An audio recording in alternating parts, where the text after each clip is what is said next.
Alright, so let's, even though we got more variables than we got equation on this one, let's go ahead and set up our augmented matrix.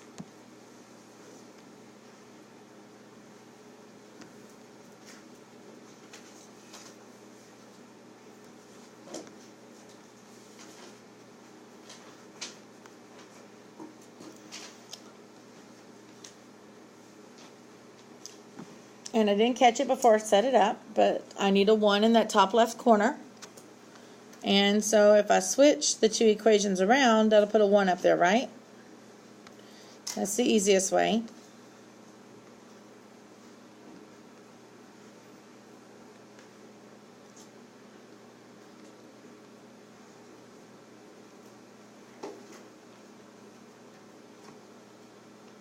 And we're going to work it just like what we did before.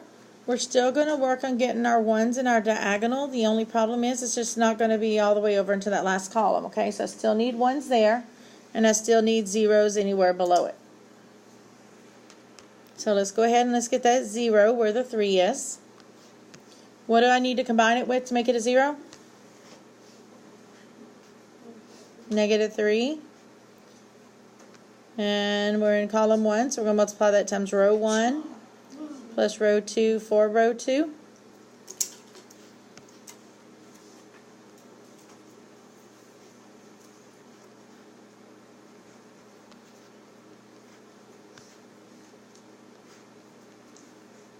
Is anybody still writing out this work area here, or are y'all just skipping over it? You're writing it out? Alright, so I'm going to write a little smaller to make it fit. Right here. So I know that's what you want to do, to watch the video and watch me erase, but you know.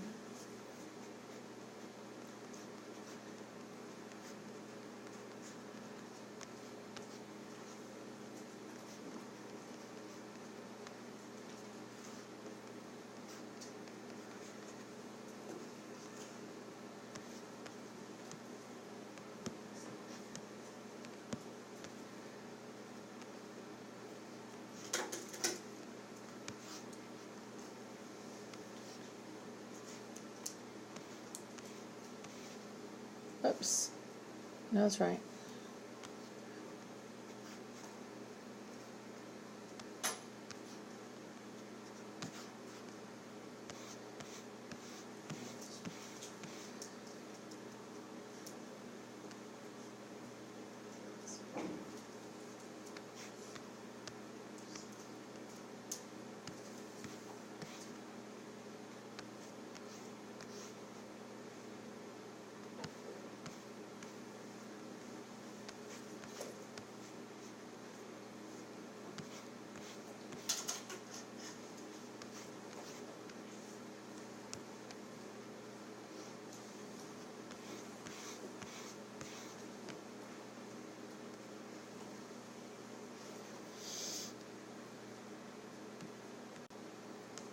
Okay, then I still need a 1 right here, so what are we going to do? Multiply by its reciprocal, right? So row 1 stays the same.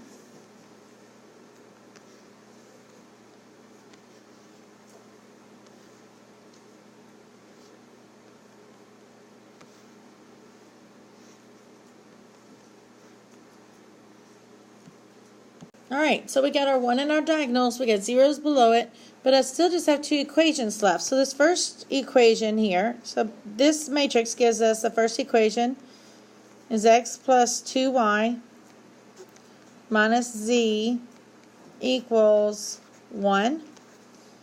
And the second equation gives us y minus 1/2 z equals -1/2.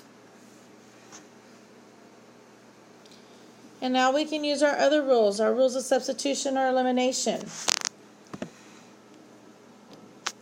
and help to solve this. So I'm thinking, what if we take the second equation here and we solve for y?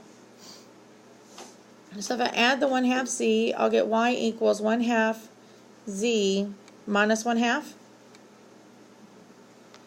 And I'm going to take that and plug it into the first equation.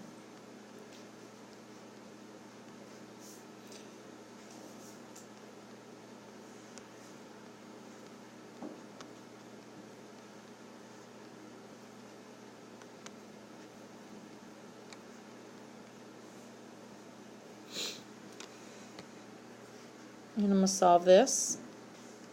I'm going to distribute the 2.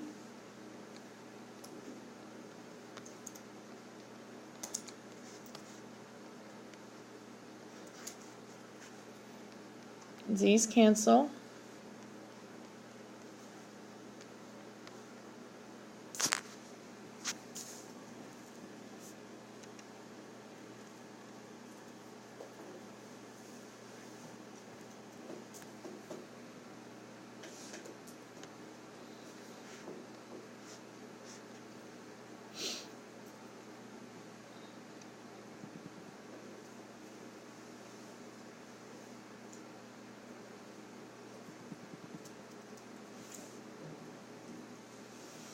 Now, if I try to plug this x, we can't plug it back in, can we?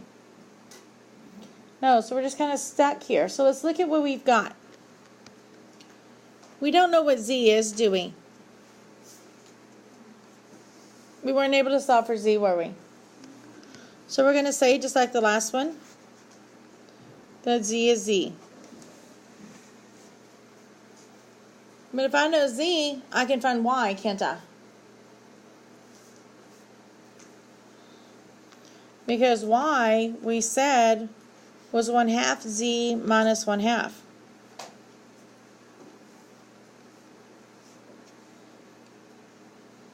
And then we were actually able to find an answer for x. Now sometimes we might not be able to. We might just have to simplify and have it in terms of z like we did on the previous one.